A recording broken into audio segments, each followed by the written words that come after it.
Systemic lupus erythematosus is a chronic disease that affects organ systems primarily as a consequence of the formation and deposition of autoantibodies and immune complexes, leading to eventual organ damage. Lupus affects the body first on a cellular level. The factors that contribute to the onset of lupus stress out the immune system, and it responds by building up this hyper army of autoantibodies that attack normal, healthy tissue. If I contracted lupus, I'd want it to target my skin because then it wouldn't be targeting my internal organs. And not that it doesn't progressively go from skin to organ, because each case is really different. Here's pictures of lupus. I just wanted to show you the differences from acute spots to just a general reddening to thickened skin and some rashes that are on the arms and back, not just on the face. That's the butterfly rash that's characteristic of lupus. So the cause of lupus is unknown, although there's this alphabet soup of precursors that science has correlated to the onset of the disease, like genetic, environmental, hormonal factors, or stress, or immune reactions. So women, especially women between 15 and 44 years, are at the greatest risk for developing lupus. Men can be diagnosed with lupus, but it's just much less often than females. And in the United States, prevalence is higher for Asians, African Americans, African Caribbeans, and Hispanic American populations than Caucasians, which is really interesting because there's very low incidence in lupus in Africa. There's no cure, but prognosis for lupus patients is really a lot better than it used to be in previous years. Working closely with their doctor, most patients can expect a normal lifespan. And this crazy disease varies in severity. For those whose organs are affected, their prognosis is much more grim. Lupus has periods of aggravation and exacerbation, and patients with severe symptoms will have a MRI or a renal biopsy done to better understand how how it's affecting their heart or kidney. So, as I said before, the lupus affects everyone different. Because it affects all parts of the body, all symptoms are just crazy and all over the place. There are some commonalities of fatigue, fever, and weight loss, that butterfly rash, joint pain, muscle pain, eventually joint deformities, nausea, vomiting, diarrhea, sores in the mouth, and most patients have a very hard time sleeping. Lots are sensitive to the sun, have hair loss, pleuritis, and Raynaud's. And so pleuritis, if you remember, is the inflammation of those two membranes surrounding the lungs. And this causes sharp pain that only worsens with breathing. And Raynaud's has to do with reduced blood flow, but I think somebody else is going to tell us about Raynaud's, so I won't steal their thunder. Body systems affected, you name it, all of them. Urinary system, the eyes, nervous system, the blood can result in low red blood cells, low platelet count, which makes you a really good bleeder, and not being able to form the scabs, or white blood cells, which affects the whole, your immune system takes a huge hit, and continues to promote the disease. Circulatory system, the heart muscles can be weakened and inflamed, which reduce, of course, being able to pump the blood around the body. The heart valves can have vegetations or clumps from infections, so the valves don't work very well. Bones, the avascular necrosis promotes that osteopenia, osteoporosis, and they get it both from not only the disease, but the medicines that are used to treat the disease. Diagnostic procedures starts with blood tests. So a CBC differential is just the number of red blood cells, white blood cells, and platelets in blood, and the different types of white blood cells. The ESR blood test is called erythrocyte sedimentation rate, and it measures how quickly the red blood cells settle at the bottom of a test tube that contains a blood sample. Normally, red blood cells kind of slow down, but a faster than normal rate indicates inflammation in the body.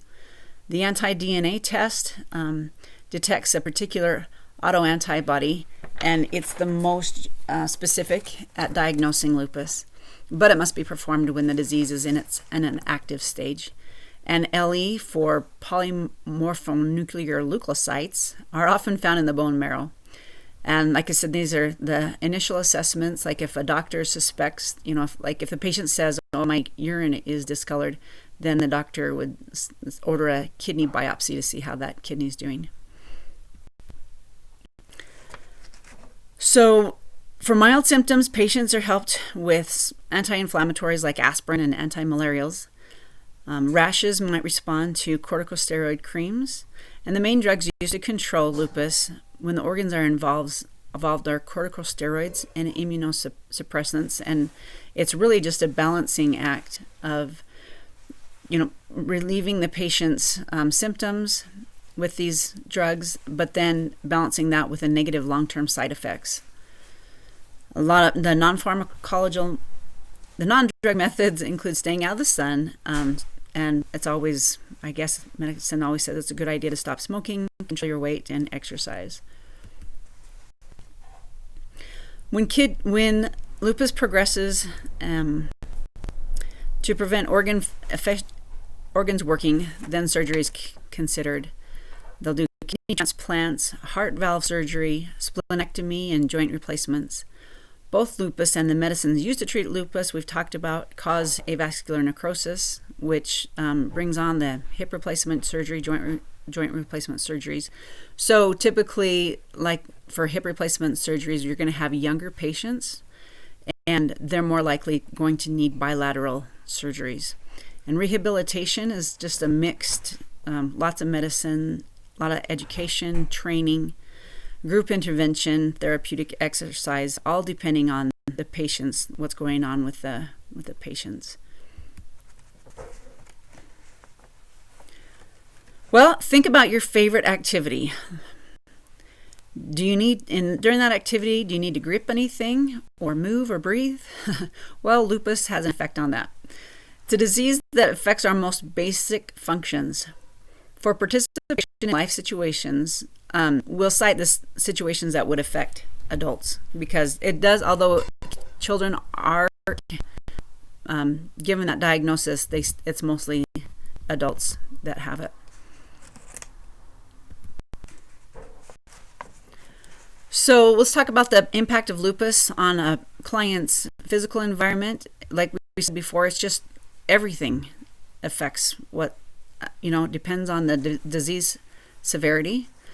Social impact it wouldn't be fun to be the one that all your friends and your family need to take into account what you can and can't do, the plan activities or outings around you, and maybe eventually some without you.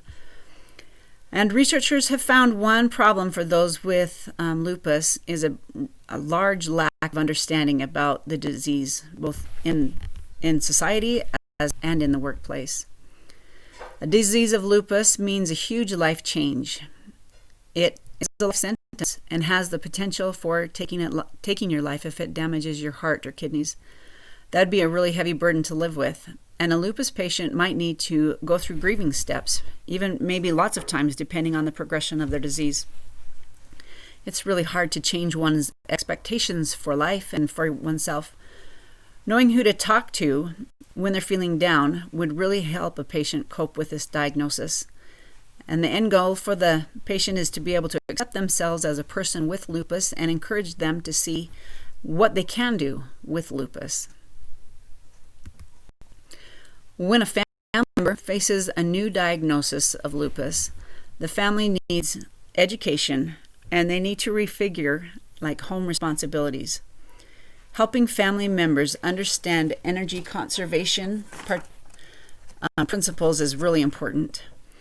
In a qualitative study done in LA County, the researchers recruited 23 participants, and 14 were women.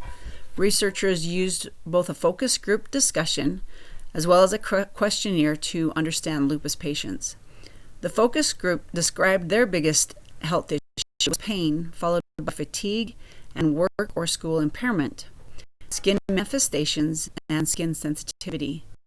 The questionnaire showed the most concerning health issues were inability to do previous activities, fatigue, pain, and work or school impairment.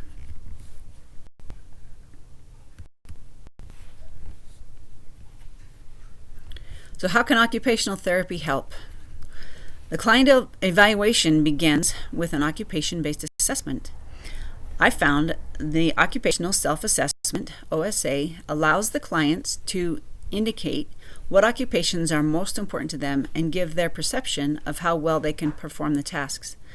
This would be appropriate for patients with lupus because it is client-centered, gains their perspective, and is often used with other fatigue-producing diseases. The OSA includes discussion between the client and the OT about gaps in the client's occupational performance, competence, and values. And this is a really critical key for keeping our interventions client-centered. The assessment takes between 15 to 30 minutes and requires a computer, paper, and pencil, as well as a trained OT to administer it.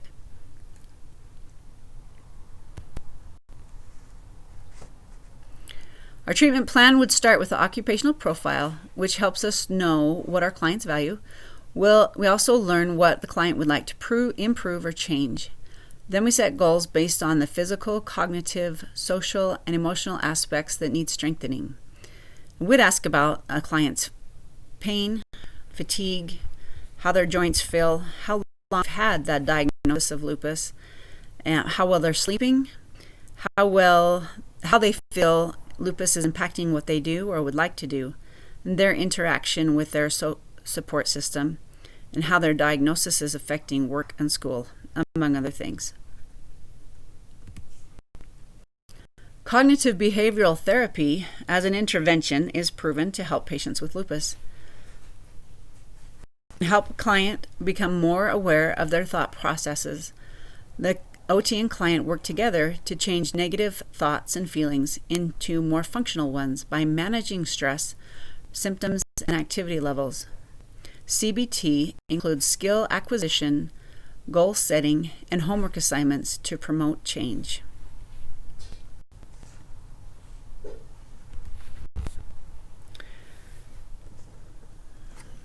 I also found for an intervention called FAME, because the researchers found that fatigue greatly affects all aspects of life, of course, for these clients.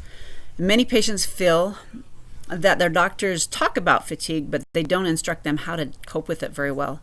So fatigue and activity management education is a self-management program to develop cognitive, behavioral, and emotional strategies that increase quality of life.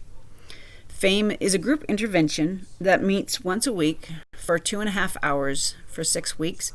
And when I saw that it was for 2.5 hours, I thought that would probably promote fatigue, but they've broken it down in a really good way. Like 1 hour for group education, then they get a half an hour break for treats and visiting, and then another hour for individual goal setting. So I thought that sounded a lot better. The participants are educated and assessed, and this program correlates to improvements in areas such as feeling like patients are a burden to others, their overall fatigue, occupational participation, self-efficacy, and anxiety. So I found while researching this disease that it can be really, really depressing.